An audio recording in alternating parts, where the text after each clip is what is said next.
Welcome back, and thanks so much for staying with BizSense right here on ANN7 Prime, live from Midrand. Now, here's a very inspiring story. This young man was born in a poverty-stricken community in Mpumalanga, raised by a single mom and being told his dreams were unrealistic and simply ridiculous. Lindokuhle Mnisi has become one of the youngest entrepreneurs in the country to defy all odds and succeed against them. His journey began at TUT-FM, and now he has his own company, IphuphoConsulting. He's also an author and public speaker who shared the stage with some of the best motivators in the country, and this is all at the age of 24. Lindokuhle joins us. Thanks so much for being an inspiration. Do you feel that there's a greater responsibility for you because you have a bigger vision for your life than just simply finishing school, getting a job and settling down? I mean, I believe, firstly, thank you very much for having me. You're welcome. The intro just, I believe it's not me. Put you under pressure, and now you have to deliver. I mean, it's like that for young people, for many young people like me. We are so much under pressure to succeed, but most of us are faced with so many challenges that it's not as easy as it should be to achieve the things that we wish to achieve. So I'm just one person who believes at one stage or another, you just need to take the jump. You just need to take the risk. But where did you get this fighting spirit? Because we know that you don't come from your traditional nucleus of a family, father being present and mommy being there. You were raised by a single mom. And how has that defined your desire to win, not having your father there? You see, that could have killed me. But that is exactly what motivated me to push to my limits, to achieve so much greater things. I grew up with my mother. My mother was just suffering, for a lack of a better word. We were just going through a lot of things, and we were going through a lot of circumstances. And that is what motivated me to say, this is the life that I'm in today, but this is not the life that I want to see myself. I was told so many times that the dreams that I had were not possible. I was living in a village in Mpumalanga, in Tantonald, and I wanted to see myself out of that community. And people were saying, but you can only be a teacher, you can only be a police officer, you can only be, those things that they do in the communities where we are in. And I said, but this is not where I want to be. I want to go even further. But it's not that you were ungrateful with what your mother was providing in her best ability. It just meant that you were not satisfied. You knew there was more in store for you in life. Where did that come from? You see, when as a young person, you are satisfied with what you have, you will never have more in life. So if you are satisfied with what you have, you will never achieve even greater things. So that is what motivated me to say, what I have today, I am satisfied, I'm grateful. My mom couldn't put food on my table, but she tried.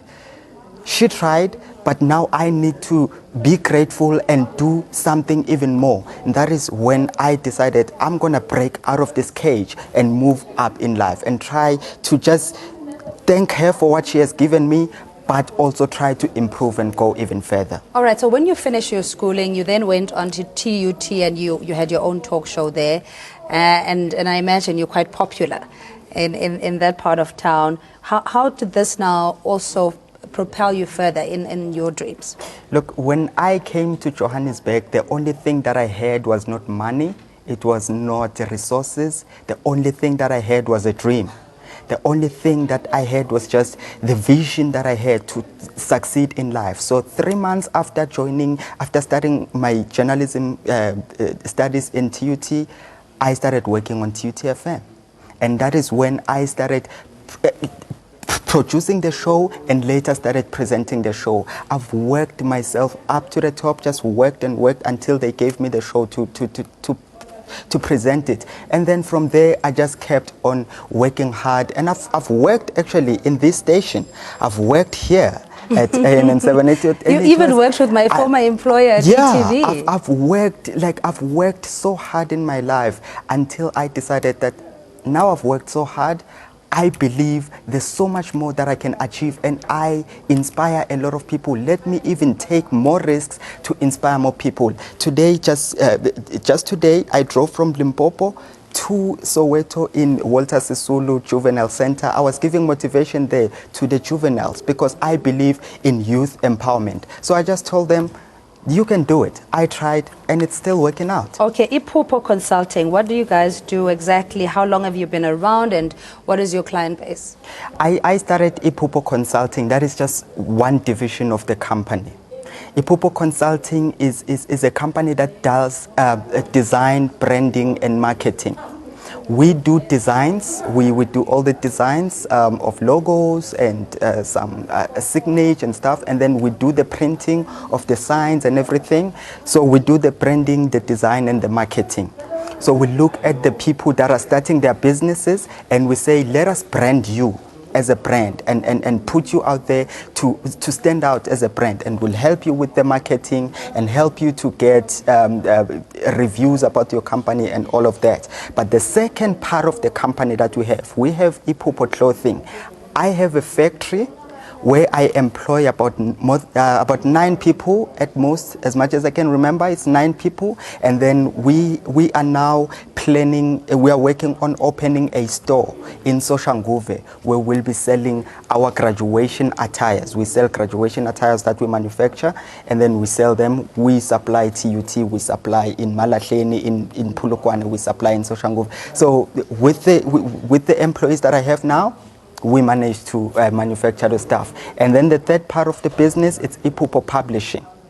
We publish books. I'm a published author. When I was trying to publish my book, I had a challenge because most publishing companies didn't believe in my story, and I believed in my story. So in the process of trying to get a publishing company, I learned the tricks of being a publisher. So I started my own publishing company. But no single person can achieve. No matter how audacious your dreams are, you do need your networks and other people to unlock opportunities for you.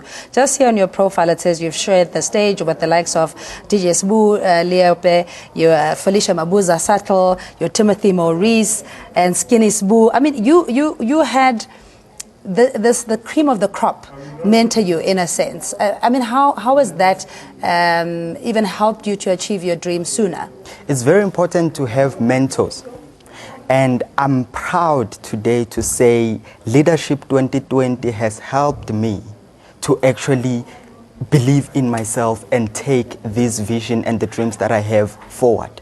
Leadership 2020, which the chairman is DJ Sbu. So DJ Sbu has actually helped me to fight for my dreams. So what I will say today is that having a mentor is going to help anyone, any young person who's trying to achieve anything. Get yourself a mentor. I've shared a stage with DJ Sbu, you Timothy Maurice, and lots of other young entrepreneurs and established entrepreneurs as I continue to grow in this speaking business and also in business, in the social entrepreneurship. Okay, so before you submit your resignation, because you said you've been working too hard, not going anywhere quickly, what do you have to consider as a young person? Because yes, it's not nice to be told what to do and having a boss. Yeah. What do you have to consider? Do you set up the company first, establish your networks, develop yourself, register the company, do it both at the same time, or do you just resign and take a leap of faith? Look, it's very risky to just jump